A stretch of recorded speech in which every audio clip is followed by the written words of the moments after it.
The last survivors on Earth awaken an ancient power to stay alive among the infected, but can they stop the Guardian if he decides that humanity itself is the true source of the plague?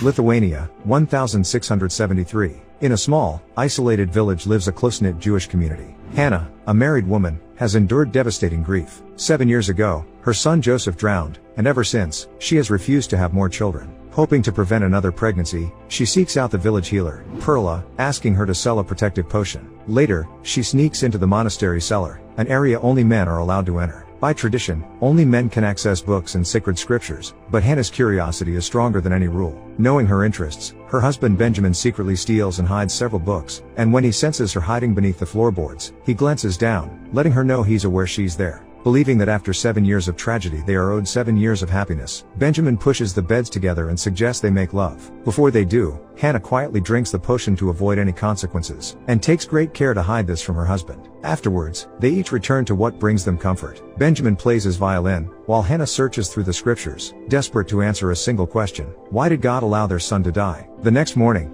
Hannah and her younger sister Rebecca walk into the forest to a mountain lake, preparing for her upcoming wedding. Rebecca performs a ritual cleansing and confides her fears about marriage. Hannah comforts her, but the reminder of her deceased son weighs heavily on her heart. Her mood darkens even more when she notices a man wearing a plague doctor mask standing nearby. Terrified, the sisters run, but soon hear strange noises behind them. Pushing through the thick underbrush, they reach a neighboring village, where the few survivors are burying the victims of a raging plague. Realizing they've been spotted, Hannah and Rebecca flee home. Meanwhile, Benjamin visits Joseph's grave, still deep in mourning. A few days later, Rebecca marries a man named Jacob. As a devoted Jewish woman, she strictly follows tradition, circling her groom 7 times, since the number 7 symbolizes happiness and divine favor. But the celebration is abruptly interrupted by a group of peasants from the neighboring village. Wearing plague doctor masks, the men haven't come to wage war, they have a single demand: heal the dying daughter of their leader, Vladimir. Convinced that the Jewish villagers have cursed his people, feasting and drinking while others perish, Vladimir refuses to listen to reason.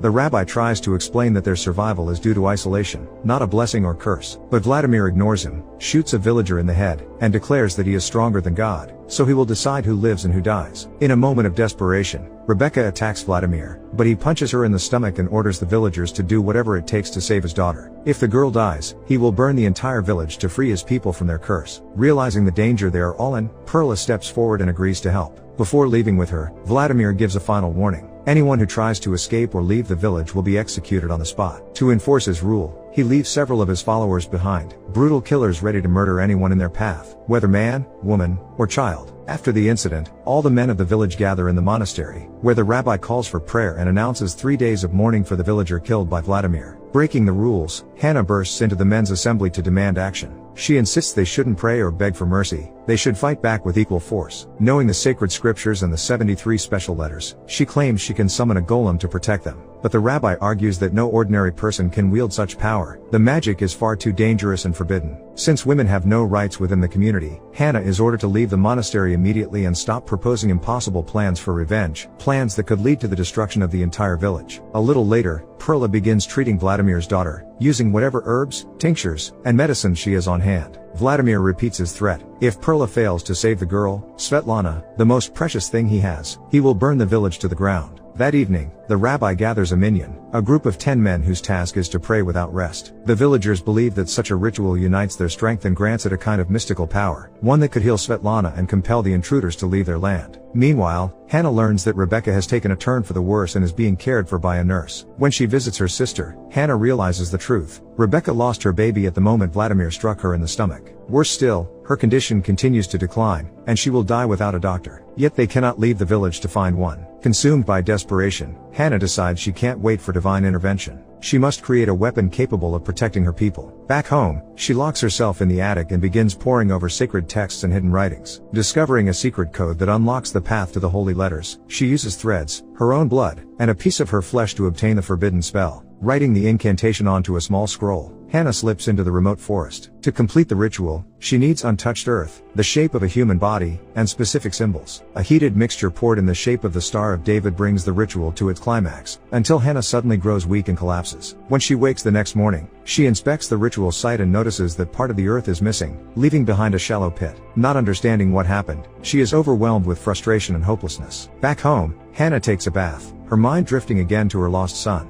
It has been 7 years since Joseph's death, but the pain is as sharp as ever. Climbing to the attic, she opens a large chest filled with old belongings, and her son's favorite toy, a doll with little bells that chime brightly with every movement. In the evening during dinner, Hannah hears a strange sound coming from the attic. At one point, she thinks someone has taken her son's favorite doll and suspects it's thieves. She goes upstairs but finds no one, only to discover that Joseph's beloved toy has vanished without a trace. At the same time, Benjamin senses a presence in the house. Someone, or something, has taken up residence in their home, hiding in the shadows and making faint noises with a rag doll. At one point, the unknown entity throws Benjamin's violin to the floor, but he sees no intruder. He also finds a jar of liquid under the mattress and quickly understands its purpose. This discovery sparks an argument between the couple, as Hannah had been using the liquid to prevent a second pregnancy. Frustrated with his wife for rejecting God and the gift of children, Benjamin leaves, unaware that something is still lurking in the house, watching from the shadows. The next morning, Hannah wakes up to a restless horse and rushes to the barn to make sure it's all right. There, she notices a strange silhouette of a dirty little boy sitting in the distance, playing with a doll, but in the next moment, he vanishes without a trace. Hannah realizes the boy looks eerily like her son, and it drives her nearly insane.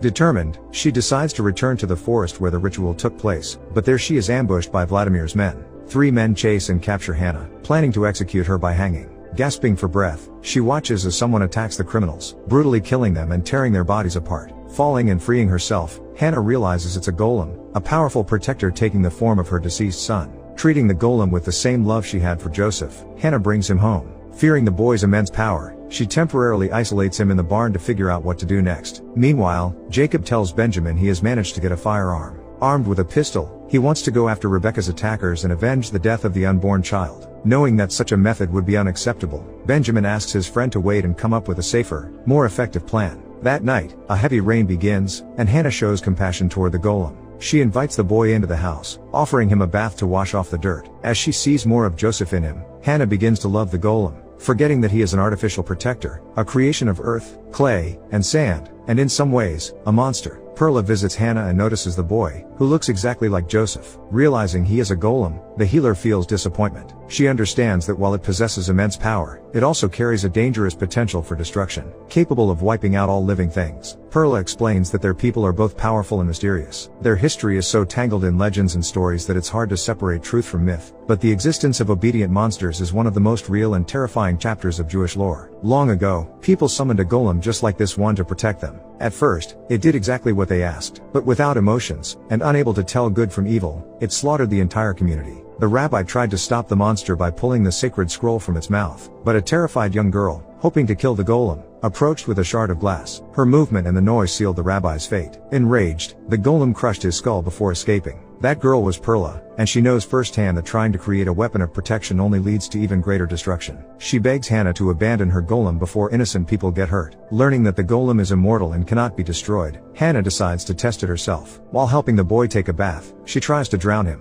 but it doesn't work. A little later, Hannah steps outside to get clothes for the golem and notices that Benjamin hasn't come home. He's at the house of their neighbor, Sarah, a mother of many children. Assuming her husband is cheating with a woman capable of giving him more children, Hannah becomes furious. The golem senses her emotions and mirrors her rage and bitterness. At one point, Hannah even considers grabbing a knife and killing the traitor, but the moment she sees the face of her deceased son, the thought disappears. Later, while she's sewing clothes for the golem, it becomes clear that he feels her pain, literally. When she pricks her finger with a needle, he reacts as if he felt the stab himself. Meanwhile, Benjamin talks with Sarah and opens up about his troubles. He has dinner with her, but he doesn't give in to her flirtation or temptation. His heart still belongs to only one woman. After rejecting Sarah, he heads home. Moments later, she hears the faint ringing of a bell in her yard. As she looks for the source of the sound, she is suddenly attacked by the golem, who murders her with 2 brutal strikes, a stab to the stomach and another to the throat. In the morning, Hannah wakes to chaos and shouting outside. When she goes to see what happened, she finds Sarah's devastated children, and their mother's bloody, mutilated body.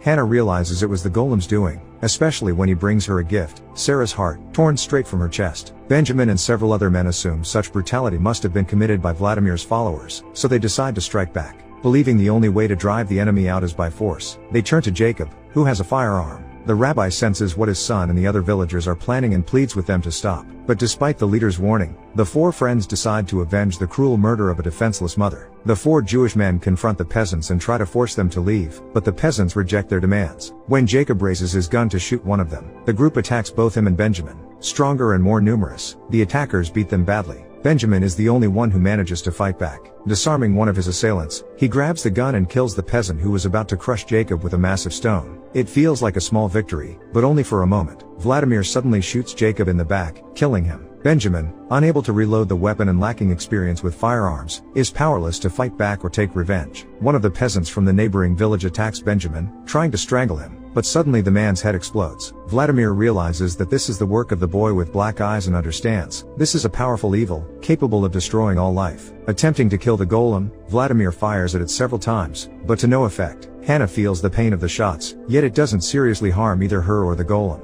Enraged, the golem decides to kill Vladimir, but Hannah stops him the moment she sees the daughter of the neighboring village's leader. Showing compassion, she lets Vladimir and Svetlana go, warning them that she will punish them if they ever try to return. Watching all this from a distance, the villagers of the Jewish village are thrilled. They realize that the golem is their powerful protector and surround the boy, hoping to touch him. That night, they gather outside Hannah and Benjamin's house, still hoping to see the golem again.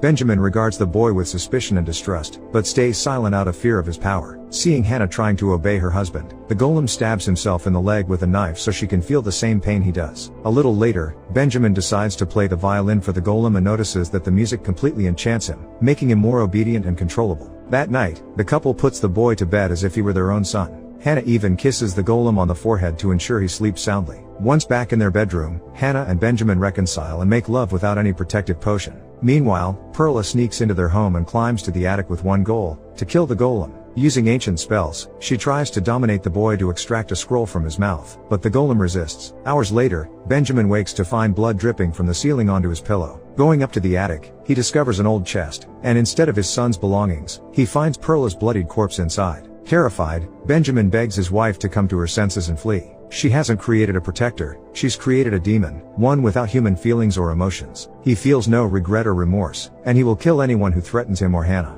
Benjamin pleads with her to stop, but Hannah is too attached to the golem, treating him like the son she lost long ago. Understanding this, Benjamin turns to his father for help. The rabbi suggests gathering the minion once more and casting the pulse to renew a death curse on the golem. Magic can only be defeated by magic, and 11 strong-willed men could overcome the evil, turning the golem back into earth, sand, and clay. Some time later, Benjamin returns home with reinforcements. Using the violin and the golem's favorite melody to lure him out, the group traps him inside the synagogue. There, the rabbi and the men attempt to kill the golem with a powerful curse. Their plan starts to work, the golem freezes, and sand begins pouring from him in every direction. Hannah feels the boy's pain and tries to stop the men, but the doors to the monastery are locked, keeping her out. The rabbi blows the sacred horn, strengthening their magic, and it seems victory is within reach. At the same time, Vladimir's daughter dies from the plague, compounded by the fact that the healer didn't make it in time to help Svetlana. Losing not only his daughter but also the last shred of his humanity, Vladimir decides to keep his word and destroy the Jewish village. He, along with several dozen men wearing plague masks, marches toward the neighboring village with torches in hand. Setting houses on fire, they kill anyone who dares step outside. They show no mercy, slaughtering anyone who gets in their way. Vladimir spots Hannah and, seeing her as the embodiment of evil, attacks her. After striking her on the head, he decides to finish off the golem's creator with an axe blow to her chest. The chaos outside forces Benjamin to stop playing. The moment he lowers his violin, the magic controlling the golem fades. In a violent surge, the golem drives its horn into the rabbi's stomach, killing him and several other men brutally. Sensing that Hannah is in danger, the golem searches for her and kills Vladimir, tearing out his heart just moments before the fatal axe strike. After that, the golem unleashes its full power, destroying everyone who invaded their village. Not distinguishing between good and evil, the golem kills anyone who comes too close, including innocent villagers. Seeing that almost no one has survived and the entire village is burning, Benjamin pleads with Hannah to finally stop the golem. Recognizing he is right, Hannah kisses the boy and pulls the scroll from his mouth. The golem dies, returning once more to clay, earth, and sand. It seems the story has come to an end, but the orphan daughter of the late Sarah finds the very same scroll. She decides to keep it, intending to one day use it to bring the golem back to life. Who's truly responsible for the evil done by a being created as a tool of man, the creator or the creation? Share your thoughts in the comments down below, give this video a like, and don't forget to subscribe.